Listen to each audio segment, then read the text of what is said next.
नमस्कार बंधुगण जय जगन्नाथ पुणी थे आपण मानक आमर ये चैनल उत्कल प्राइम स्वागत। आज भिडियो मीन राशि फेब्रुआरी मासर मासिक राशिफल विषय जानिबा ता पूर्व वीडियो टी लाइक करूँ चैनल टी न कर चैनल टी सब्सक्राइब करी पाखरे बेल आइकन को ऑल सेट कर रखु। घात भाव और घात चंद्र जो मनरे दुश्चिंता दुर्भावना प्रकाश पाइब एवं समस्त कर्म भूल निष्पत्ति नहीं पारती। एही मासटी मीन राशि लोक मानकर अଯଥା खर्च हो पारे, परिवार खर्च भार वृद्धि पाइब, परिवार खर्च भार वृद्धि पाइब एवं आर्थिक स्थिति प्रभावित हेब।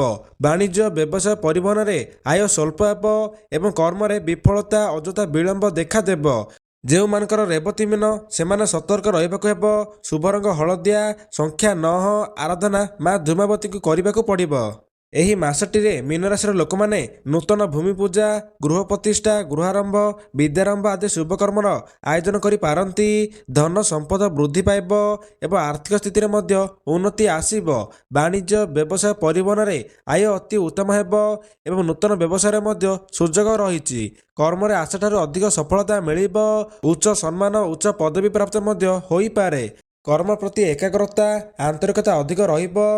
कर्म प्रति एकाग्रता आंतरिकता अधिक रहिब एवं समस्त कर्म आशा ठारू अधिक सफलता मिलिब। कौन शुभ कर्म किंबा मांगलिक कर्म जोग दे पारंती किंबा कौन शुभ कर्मर आयोजन करि पारंती।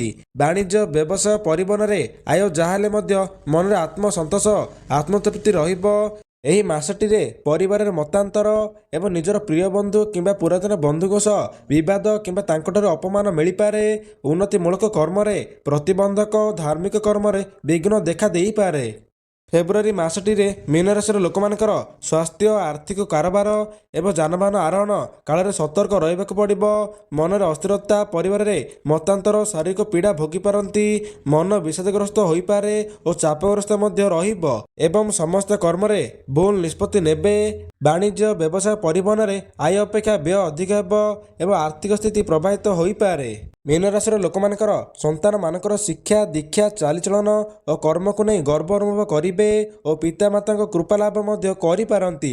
एही मासटी मीन राशि लोक मानकर खर्चर चिंतार मन अशांति रही पारे किंतु सबू ठीक हो जिवो। वाणी उपर नियंत्रण रखिबे। वाणी उपर नियंत्रण रखिबाकू पड़िबो। वाणी उपर नियंत्रण रखिबाकू पड़िबो अन्यथा क्षति हो पारे। फेब्रुआरी मासटी मीन राशि लोक माने कार्य प्रति एकाग्र हेबा सरल रहिबो। धन लाभर संभावना रही। शारीरिक मानसिक रूप से स्वास्थ्य भल रहिबो। इष्ट देवता ध्यान में समस्यार निवारण हेब।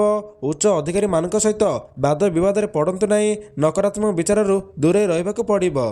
फेब्रुआरी मासटी मीन राशि लोक मानकर आय वृद्धि हो पारे। मित्र मानक ठारू लाभ हेब एवं तांको सहित साक्षात करी आनंद लाभ हो पारे। मित्र मानक ठारू लाभ हेब एवं तांको सहित साक्षात करी आनंद लाभ करि पारंती। विवाह उत्सुक मानक पई विवाहर जोग भल रही। शारीरिक मानसिक स्वास्थ्य भल रहिबो। एही मासटी मीन राशि लोक मान पई चाकरी रे प्रमोशन हो पारे। पितामाता संपत्ति में लाभ हो पारे। सरकार सहित धनर व्यवहार सफल रहिबो। आपणक आत्मविश्वास प्रत्येक कार्य सफलता पूर्वक संपन्न होइबो। एही मासटी नुआ संबंध अनिष्ट कारक हो पारे। परिजन मानक सहित कलर प्रसंग बनी पारे। आपण एही मासटी मित्र तथा स्वजन मानक सहित कौन मनोरंजन स्थल किंबा पर्यटन स्थल को यात्रा करी मन प्रसन्न करिवे। सामान्य दैनिक कार्यगुड़िक भूल करी आमद प्रमोद बुड़ी रही पारती।